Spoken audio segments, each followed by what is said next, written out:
Assalamualaikum warahmatullahi wabarakatuh. Selamat datang di NH Galeri Literasi. Terima kasih telah mengklik video ini. Kali ini saya akan menceritakan tentang cerita inspiratif dari Sunan Muria. Penasaran dengan kisah Sunan Muria? Yuk simak video berikut ini. Sunan Muria adalah putra Sunan Kalijaga dengan Dewi Saroh. Nama aslinya Raden Umar Said. Seperti ayahnya, dalam berdakwah beliau menggunakan cara halus, ibarat mengambil ikan tidak sampai mengeruhkan airnya. Itulah cara yang ditempuh untuk menyiarkan agama Islam di sekitar Gunung Muria. Tempat tinggal beliau di Gunung Muria, yang salah satu puncaknya bernama Colo, letaknya di sebelah utara kota Kudus. Sasaran dakwah beliau adalah para pedagang, nelayan, pelaut, dan rakyat jelata. Beliaulah satu-satunya wali yang tetap mempertahankan kesenian gamelan dan wayang sebagai alat dakwah untuk menyampaikan Islam, dan beliau pula yang menciptakan tembang Sinom dan Kinanti.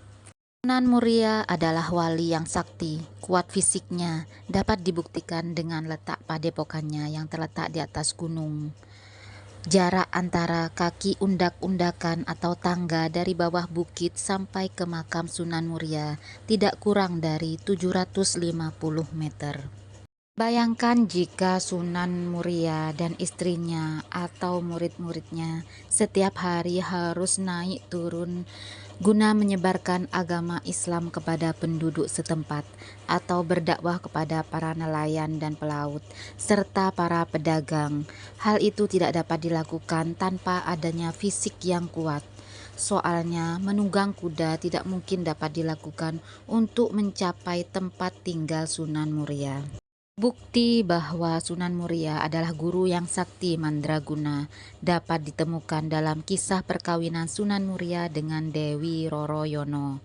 Dewi Roroyono adalah putri Sunan Ngerang, yaitu seorang ulama yang disegani masyarakat karena ketinggian ilmunya. Tempat tinggalnya di Juwana. Kian saktinya Sunan Ngerang ini sehingga Sunan Muria dan Sunan Kudus sampai-sampai berguru kepada beliau. Pada suatu hari, Sunan Ngerang mengadakan syukuran atas usia Dewi Roroyono yang genap 20 tahun. Murid-muridnya diundang semua seperti Sunan Muria, Sunan Kudus, Adipati Patakwarak, Kapa, dan adiknya Gentiri. Tetangga dekat juga diundang. Demikian pula sanak saudara yang dari jauh. Tamu berkumpul, Dewi Roroyono dan adiknya yaitu Dewi Roro Pujiwati keluar menghidangkan makanan dan minuman. Keduanya adalah dara-dara yang cantik rupawan, terutama Dewi Roroyono yang berusia 20 tahun, bagaikan bunga yang sedang mekar-mekarnya. Bagi Sunan Kudus dan Sunan Muria yang sudah berbekal ilmu agama, dapat menahan pandangan matanya sehingga tidak terseret oleh godaan setan. Tapi seorang murid Sunan Ngerang yang lain yaitu Adipati Patakwarak memandang Dewi Roroyono dengan mata tidak berkedip melihat kecantikan gadis itu.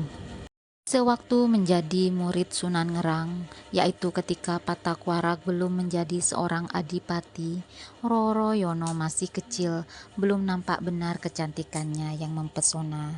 Sekarang, gadis itu benar-benar membuat Adipati Patakwarak tergila-gila. Sepasang matanya hampir melotot memandangi gadis itu terus-menerus. Karena dibakar api asmara yang menggelora, Patakwarak tidak tahan lagi. Dia menggoda Roroyono dengan ucapan-ucapan yang tidak pantas, lebih-lebih setelah lelaki itu bertindak kurang ajar. Tentu saja Roroyono merasa malu sekali, lebih-lebih ketika lelaki itu berlaku kurang ajar dengan memegangi bagian-bagian tubuhnya yang tak pantas disentuh. Si gadis naik pitam, nampan berisi minuman yang dibawanya sengaja ditumpahkan ke pakaian sang adipati.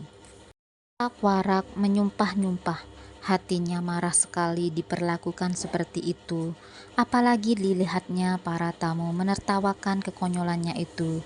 Dia pun semakin malu. Hampir saja Roro Yono ditamparnya kalau tidak ingat bahwa gadis itu adalah putri gurunya. Roro Yono masuk ke dalam kamarnya. Gadis itu menangis sejadi-jadinya karena dipermalukan oleh Patak Warak. Malam hari, tamu-tamu dari dekat sudah pulang ke tempatnya masing-masing. Tamu dari jauh terpaksa menginap di rumah Sunan Ngerang, termasuk Patak Warak dan Sunan Muria. Namun hingga lewat tengah malam, Patak Warak belum dapat memejamkan matanya.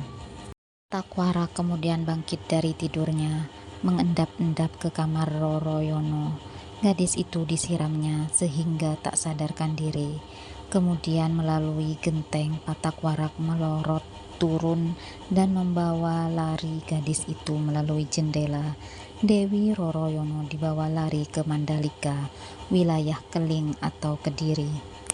Sunan Ngerang mengetahui bahwa putrinya diculik oleh Patak Warak, maka beliau berikrar siapa saja yang berhasil membawa putrinya kembali ke Ngerang akan dijodohkan dengan putrinya itu, bila perempuan akan dijadikan saudara Dewi Roro Yono. Tak ada yang menyatakan kesanggupannya, karena semua orang telah maklum akan kehebatan dan kekejaman Patak Warak. Hanya Sunan Muria yang bersedia memenuhi harapan Sunan Ngerang. Dia akan berusaha mengambil Diajeng Roro Yono dari tangan Patak Warak, kata Sunan Muria. Tetapi di tengah jalan, Sunan Muria bertemu dengan Kapa dan Gentiri, adik seperguruan yang telah lebih dulu pulang sebelum acara syukuran berakhir. Kedua orang itu merasa heran melihat Sunan Muria berlari cepat menuju arah daerah Keling. "Mengapa Kakang tampak tergesa-gesa?" tanya Kapa. Sunan Muria lalu menceritakan penculikan Dewi Roro Yono yang dilakukan oleh Patak Warak. Kapa dan Gentiri sangat menghormati Sunan Muria sebagai saudara seperguruan yang lebih tua. Keduanya lantas menyatakan diri untuk membantu Sunan Muria merebut kembali Dewi Roro Yono.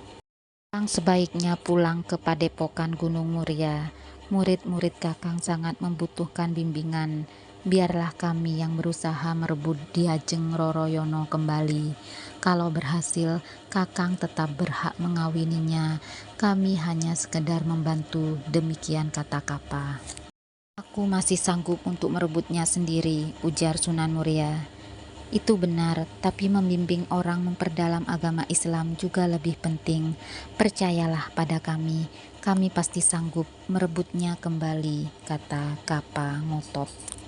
Muria akhirnya meluluskan permintaan adik seperguruannya itu. Rasanya tidak enak menolak seseorang yang hendak berbuat baik. Lagi pula ia harus menengok para santrinya di Padepokan Gunung Muria. Untuk merebut Dewi Roro Yono dari tangan Patak Warak, Kapa dan Gentiri ternyata meminta bantuan seorang Wiku Lodang Datuk di Pulau Seprapat yang dikenal sebagai tokoh sakti yang jarang tandingannya. Usaha mereka berhasil, Dewi Roro Yono dikembalikan ke Ngerang. Berikutnya Sunan Muria hendak ke Ngerang, ingin mengetahui perkembangan usaha Kapa dan Gentiri. Di tengah jalan, beliau bertemu dengan Adipati Patak Warak. "Hai Patak Warak, berhenti kau," bentak Sunan Muria. Patak Warak yang sedang naik kuda terpaksa berhenti karena Sunan Muria menghadang di depannya. "Minggir, jangan menghalangi jalanku," hardik Patak Warak. "Boleh, asal kau kembalikan Dewi Roro Yono." "Blok, Roro Yono sudah dibawa Kapa dan Gentiri. Kini aku hendak mengejar mereka," umpat Patak Warak. "Untuk apa kau mengejar mereka?" "Merebutnya kembali," jawab Patak Warak dengan sengit. "Kalau begitu, langkahi dulu mayatku. Roro Yono telah dijodohkan denganku," ujar Sunan Muria sambil pasang kuda-kuda. Tanpa basa-basi, Patak Warak melompat dari punggung kuda. Dia merangsak ke arah Sunan Muria dengan jurus-jurus jakar harimau. Tapi dia bukan tandingan putra Sunan Kalijaga yang memiliki segudang kesaktian. Hanya dalam beberapa kali gebrakan, Patak Warak telah jatuh atau roboh di tanah dalam keadaan fatal. Seluruh kesaktiannya lenyap dan ia menjadi lumpuh, tak mampu untuk bangkit berdiri, apalagi berjalan. Muria kemudian meneruskan perjalanan ke Juwana. Kedatangannya disambut gembira oleh Sunan Ngerang karena Kapa dan Gentiri telah bercerita secara jujur bahwa mereka sendirilah yang memaksa mengambil alih tugas Sunan Muria mencari Roro Yono. Maka Sunan Ngerang pada akhirnya menjodohkan Dewi Roro Yono dengan Sunan Muria. Upacara pernikahan pun segera dilaksanakan. Hikmah di balik cerita Sunan Muria yaitu untuk mendapatkan sesuatu haruslah dengan cara yang halal. Jika kita mendapatkan sesuatu dengan cara yang haram, maka tidak akan bertahan lama dan tidak akan abadi. Dan cerita inspiratif kali ini, sampai jumpa di cerita-cerita inspiratif lainnya. Jangan lupa like, comment, share, and subscribe. Wassalamualaikum warahmatullahi wabarakatuh.